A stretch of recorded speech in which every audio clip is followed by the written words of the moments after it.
Now, Rangers extended their lead last night with a comfortable 4-2 win over Kilmarnock, but as Martin Garza reports, the visitors did put up a fight. Just 3 minutes into this game and the unthinkable for most of the Ibrox crowd, Ray Montgomery heading home Billy Findlay's free kick. And Kilmarnock held that lead until the end of the first half. Montgomery had a part to play in this goal too. His stumble sent Bo Anderson clear. The Dane hasn't been happy lately, but no problems with that finish.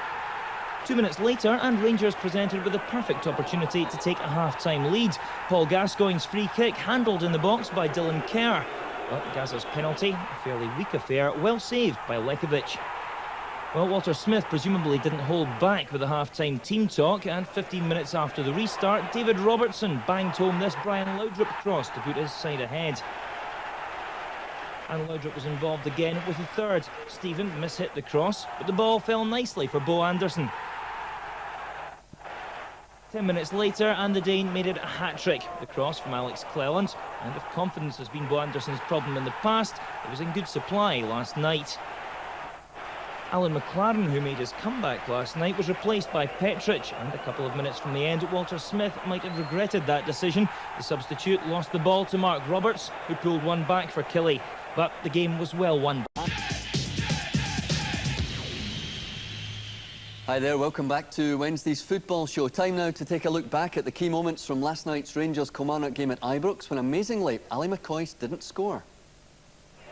Rangers the winners 4-2 last night, but it was Kilmarnock who drew first blood. Billy Findlay's free kick and Ray Montgomery knocking the ball past Andy Gorham. Kilmarnock keeper Dragoje Lekovic made the mistake which led to Rangers' equaliser. A bad kick out there picked up by Laudrup, and he sends Bo Anderson through. Good finish, 1-1. The Rangers had the chance to go 2-1 ahead before half-time. This free kick handled in the box by Dylan Kerr. The referee awards a penalty, and Kerr's booked. Deliberate handball. Gascoigne with the penalty. Disappointing one though. Keeper saves. Still 1-1. Into the second half, and Brian Laudrup, the architect of Rangers' second goal when it did come, he hits the byline after beating 3 defenders, and David Robertson in at the back post to put Rangers in front. Rangers went further ahead just after the hour mark. Laudrup again hitting the byline, the cross comes over. Trevor Stephen has a pop, and there's Bo Anderson to slide the ball past the despairing Lekovic. 3-1 to Rangers. More to come. Alec Cleland making the run down the right on this occasion. Cross it comes, cool as you like, Bo Anderson. 3-1. Great turn, great goal. Good hat-trick for the Dane. Still one goal to come in this game, but it was for Kilmarnock. Alex Cleland with the back heel, Gordon Petric in all sorts of trouble, and Mark Roberts says thank you very much indeed. 4-2 the final score. Bo Anderson the star. Kilmarnock still in bottom. Where do you go from here? Up, hopefully. Just got to lift my heads and go on with it. Saturday's another game for us against Aberdeen, back down at Rugby Park, so hopefully the fans will come out behind us again as they did last Saturday, and we'll give them something to cheer about. Meanwhile, we understand tonight that there's no chance that Mark Hateley will be taking over as player boss of Kilmarnock. Hateley spent all day yesterday with the Killie board and seemed on the verge of signing for the Rugby Park club. But when the two parties talked money, it became obvious that they were miles apart in the valuation of the job. Hateley, though, would say nothing tonight. Mark Hateley was, we hear, on the verge of going to your old club Kilmarnock as player boss, but it fell apart because of money. What do you reckon about that one? Killie being small-minded? Very much so. I think it's a total embarrassment to Kilmarnock. First of all, the fact that it's leaked out that they were talking to Mark Hateley yesterday. How does Bobby Williamson feel tonight trying to prepare a side tomorrow? He knows that obviously he's not going to get the job now. And apparently to make Mark Hateley a derisory offer after speaking to him for several hours just seems to be another complete mess. Because he's a big name, Davey, isn't he? Big track record. Well, I think he would bring people through the turnstiles at Rugby Park. And he's the type of name that would stimulate the whole town. But once again, I think it's another embarrassment here for Kilmarnock. Briefly, Davey, Billy Dodds, another 2 years at Pittodrie. Do you think he's earned it? He certainly earned it, and good business by Roy Aitken. A lot of interest from 3 French clubs.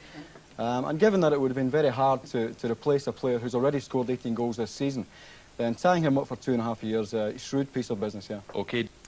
Well, Kilmarnock will have to dig deep if they're to bring ex-Ranger Mark Hateley to Rugby Park as player-manager. Killie chairman Ronnie Hamilton today refused to comment on reports that he has spoken to the former England striker as he tries to line up a big-name replacement for the sacked Alec Totten. But I understand that Hateley spent the day at Rugby Park yesterday. However, compensation deal with Kilmarnock after the Rugby Park club sacked him 2 weeks ago. Tonight he reveals that his next managerial move could take him overseas. He's been talking to Alison Walker.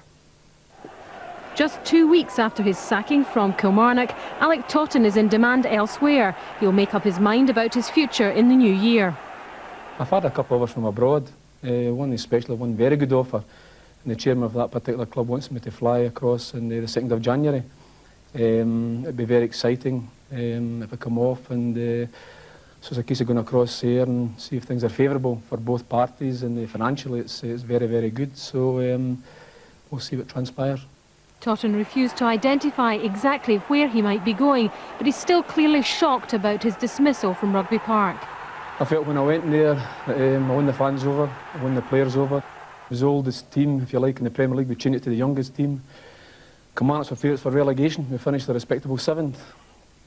Last season, we lost the first 5 games. And at that particular time, the chairman, Bob Fleeting, could have sacked me, but he didn't. He had faith in me. And we finished the highest ever in the Premier League. So I think that's why that every chairman and manager, I think, is the most important man at the club, really, because I felt Bob Fleeting was a tremendous chairman.